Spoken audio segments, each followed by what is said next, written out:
আজি এই ভিডিওটোৰ জৰিয়তে মই তোমালোকৰ আসামিছৰ কোৱেশ্চন পেপাৰখন আগবঢ়াই লৈ আনিছো। পেপাৰখনৰ টাইটেল হৈছে অসমীয়া সাহিত্যৰ চয়নিকা। সো তোমালোকে ভালদৰে চাই যাবা। তোমালোকৰ লগত যদি পেপাৰখনৰ টাইটেল মিলিছে তেনে তোমালোকে চাই ল'ব পাৰিবা। সো তোমালোকে এই ভিডিওটোৰ পৰা উপকৃত হ'লে তোমালোকে এই ভিডিওটো লাইক কৰিবা, চেনেলটো সাবস্ক্ৰাইব কৰি বেল আইকন বজাই দিবা যাতে মই তোমালোকৰ কাৰণে এনেকুৱা ধৰণৰ ভিডিও সদায় আগবঢ়াই থাকিবলৈ অনুপ্ৰাণিত হওঁ।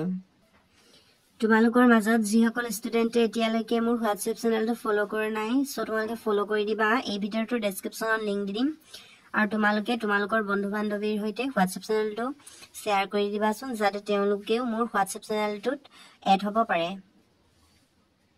সো তোমালোকে চাই যাবা আৰু মোৰ হোৱাটছএপ গ্ৰুপতো জয়েন হ'ব পাৰিবা দেই। এই ভিডিওৰ ডেসক্ৰিপচনত লিংক দিম। সো তোমালোকে চাই যোৱা কোৱেশ্চন পেপাৰখন নিশ্চয় তোমালোকে ভালদৰে দেখা পাইছা আৰু তোমালোকক যদি এনেকুৱা ধৰণৰ কোৱেশ্চন পেপাৰ লাগে তেন্তে তোমালোকে মোক কমেন্ট কৰিবা। মই তেতিয়া তোমালোকলৈ এনেকুৱা ধৰণৰ কোৱেশ্চন পেপাৰ আগবঢ়াই লৈ আনিম। সো তোমালোকে নিশ্চয় শেষলৈকে চাই আছিলা।